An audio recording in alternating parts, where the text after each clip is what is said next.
afternoon, ladies and gentlemen. First of all, I'd like to apologize. I don't really have a really nice presentation to show you guys, so I guess it's all eyes on me only. And second of all, that little quote, "Yes, I've done it," that puts a lot of pressure because I'm not one of those people who thinks, "Yes, I've done it." I think, I'm doing it. I'm trying to get there, but I don't think this is a story about "Yes, I've done it" yet. It's more about "Yes, I'm doing it," and I'm really, really happy that I'm doing it. So first of all, I'd like to thank everybody for being here, sharing this evening with us. Most of all, I'm humbled that the Storytellers group thought that my story was interesting enough for me to come here and share it with you guys, so thank you. And so here it goes. So my story really started back in 2009 when I graduated from college, from the College of Worcester, and then I moved to California, San Jose, California. And I actually lived with my uncle because I wanted to save money and rent, petrol, insurance, and other expenses. And as you guys may know or may not know, 2000 was one of the worst times to graduate in the American market, as it was in the toilet and it was really hard to get jobs, get good money. So I pretty much took the first job that was offered to me, and that job was off a door-to-door salesman. So my first job was actually going from door to door, knocking on doors and selling AT&T, internet, TV, and phone lines. We actually knocked on around 100 doors a day. Maybe spoke to 10 people and sold one contract a day. So at that time, the job was very simple. It was only commission, no salary, which meant if you made a sale, we made money. If you didn't sell anything, you didn't make anything at all. So that was something that really pushed us, motivated us, that if we didn't sell anything at all, we didn't make any money at all. Now the thing about sales, for me, was something very simple. I thought it would come naturally to me, that I could do it because I could talk to people very easily. But I couldn't be more wrong. The thing about sales is it's actually completely opposite from being natural. It was actually a system that they had developed after years and years of research and experience. It was actually a system that they instilled upon us. They taught us how to sell. And what they actually did the first time they taught me, I was completely surprised. They actually handed me a script and they told me to memorize it. So I memorized an entire script on how to sell the product that I was selling.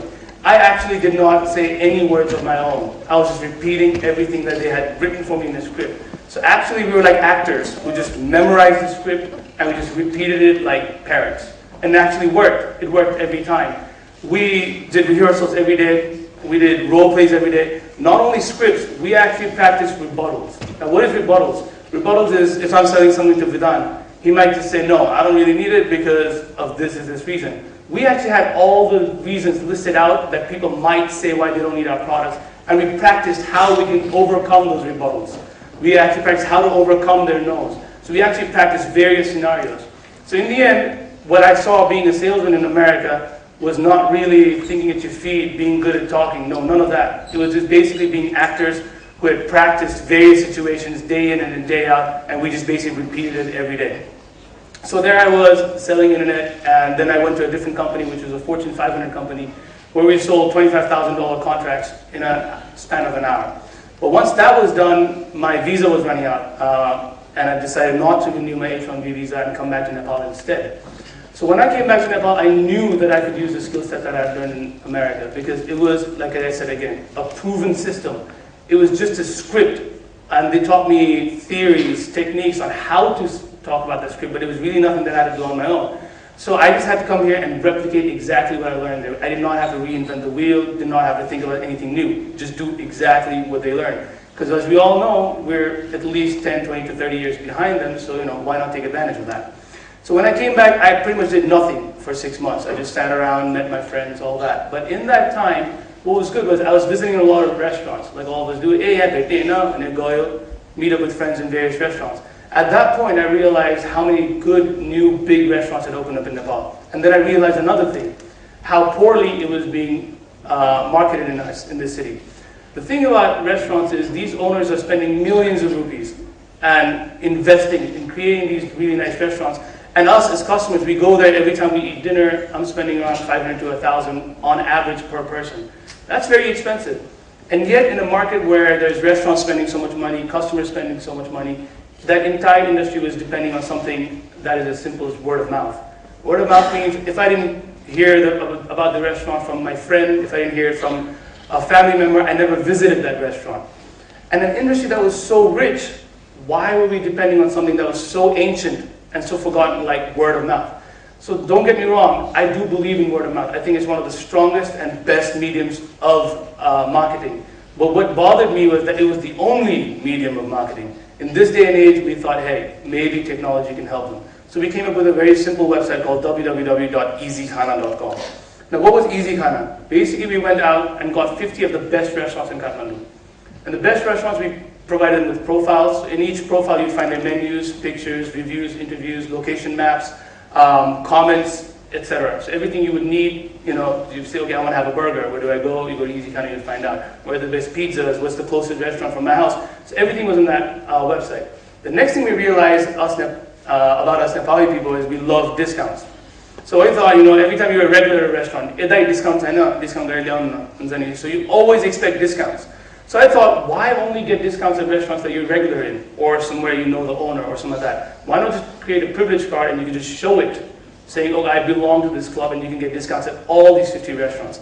And that's when we came up with the Easy Khana privilege card and we started selling it.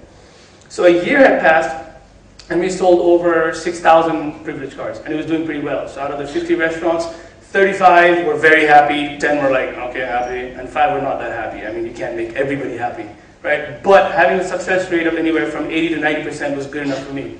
So at that point, we decided, all right, it's been a year, we've done well, let's expand. So we wanted to expand and create a new product. Now the thing about Easy Khana in my story is, how did I get there? How did I create that thing? How did I get 50 people to listen to me? Now the wonderful thing about sales that I learned in America, besides it being a script, is that when you're a salesman, a good salesman is never selling the product. A good salesman is always selling himself. Now what does that mean, selling yourself? That is very important. I never went to a call and I never really, sold my product. Oh, this is a really good product, you can do Barca. The thing is, listen to me, trust me. I'm a good person, I'm your friend, I'm on your side. I will only recommend good things to you. So the whole point of selling yourself to your customer is making them trust you and making them believe you, saying, hey, this guy is a good guy, he won't lie to me, he has my best interest at his heart. So that was the true art of sales, is actually selling yourself and not your product.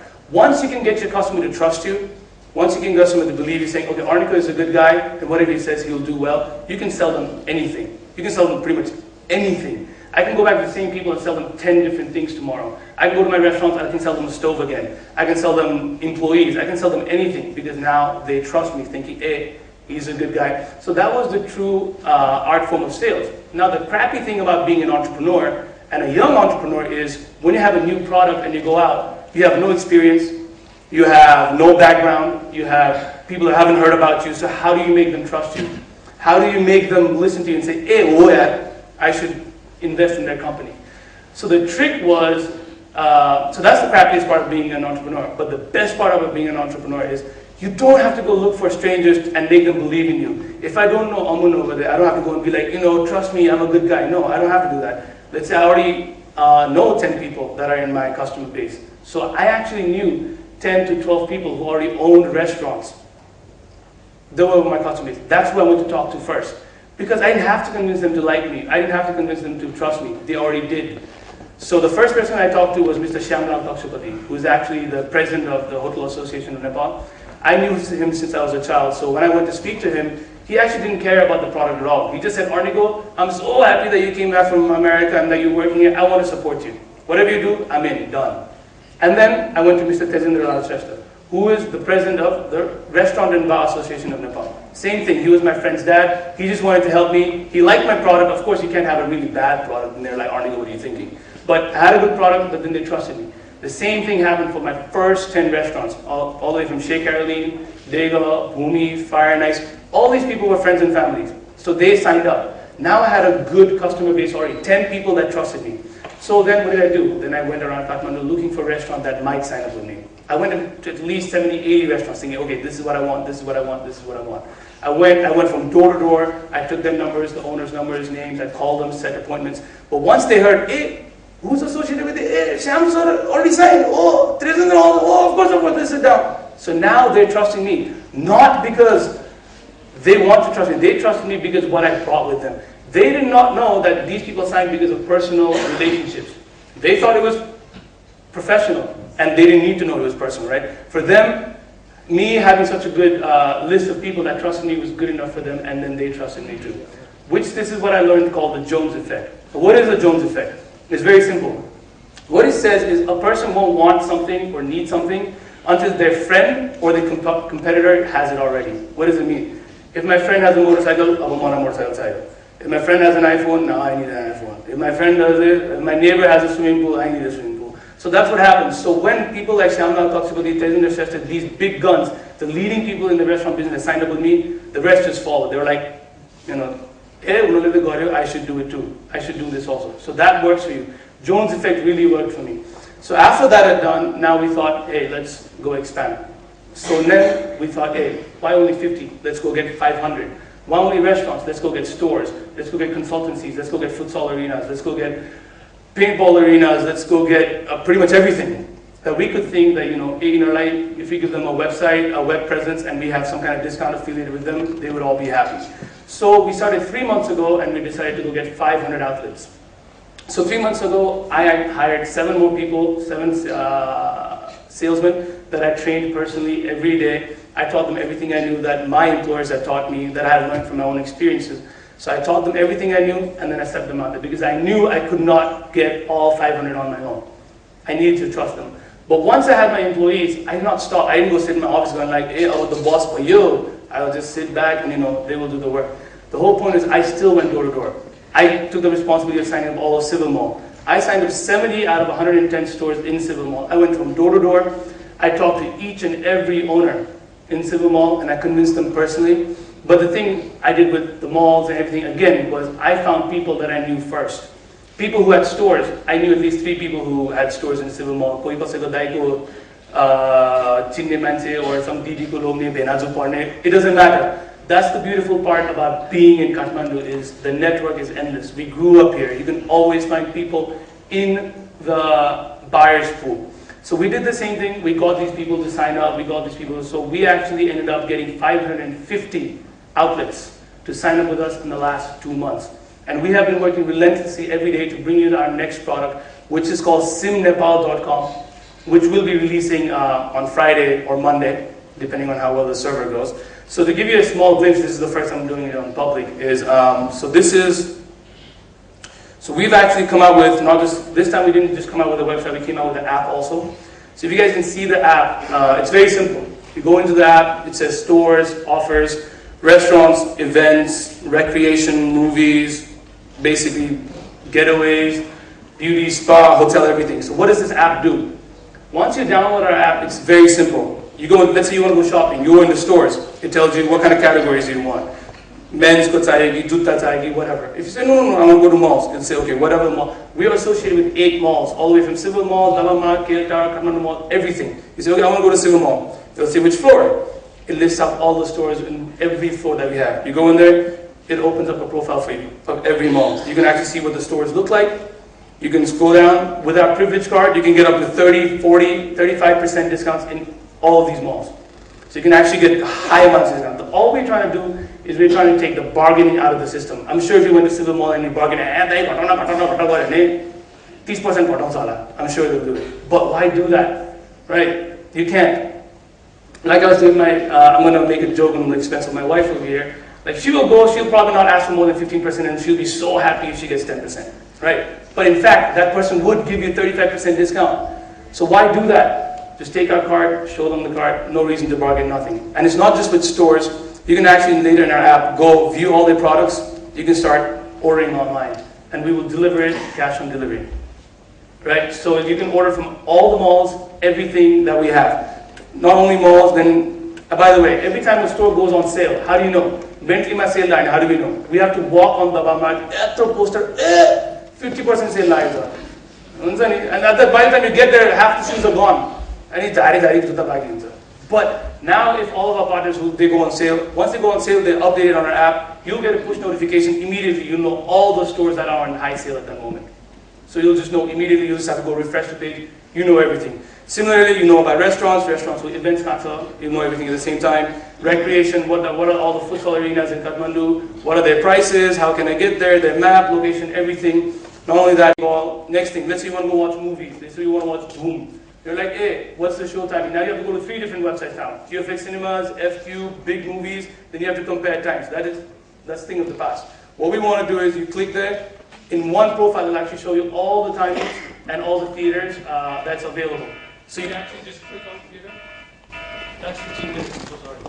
So anyway, so you just click on the theater and it calls it for you. So that's our app and that's what we're doing. So I need to finish up. It's only 15 minutes, right? I'm glad I'm loud enough. But lastly, this is what I want to leave with you is I wrote that down. So the hardest thing in sales that I found out is appointment setting. It's actually finding the decision maker. It's going to Nando and finding Shamla and sitting down with him. That is the hardest part of sales, is going to the Kathmandu group of hotels and finding the owner there and sitting down with him. Once you sit down with him, sales is very easy. Explaining the product to him, getting him to sign is very easy. Now, appointment setting is one of the hardest things to do in America, getting the appointment down, meeting the people. That is one of the easiest things to do in Kathmandu. Because we have such a strong network, it is one of the easiest things to do in Kathmandu is meet that person, meet that decision maker, meet that owner. So that was not one of the reasons I came back to Nepal. When I came back to Nepal, I didn't realize these things, but that will definitely be one of the reasons that I will stay in Kathmandu and continue to work. Because sales, it's easy to make people get into sales, start meeting people, sit down with decision makers, and you can get your business started too. That's exactly what I did. And before I leave, I'd like to thank 3 people. Number 1, my mom, because she's been my personal venture capitalist for this entire thing. That's another shitty thing about being a young entrepreneur. You don't have any money to get started. And so thank you for allowing me to borrow the money. My wife for actually helping me come up with the name Sim Nepal. Sim Nepal is SYM, which means save your money while you spend your money. And the next thing about SYM also is Nepal SIM card. SIM card is such an easy name to remember. Easy Khana is a hard name to remember. Easy Khana, Khana Khazana, Easy Khana, people were messing up the names. But a SIM card is a very easy name to remember, so please remember the name. Download our app on Monday. I think it'll be prepared on Monday. You can start surfing the website from Saturday. And of course, my friend, my partner in crime, who's not here right now because he's at the office working, so you guys can see the website by Friday and the app by Monday, Sushant. So shout out to Sushant right now if he's, I told him I would say this. But thank you again. Thank you, everybody. So.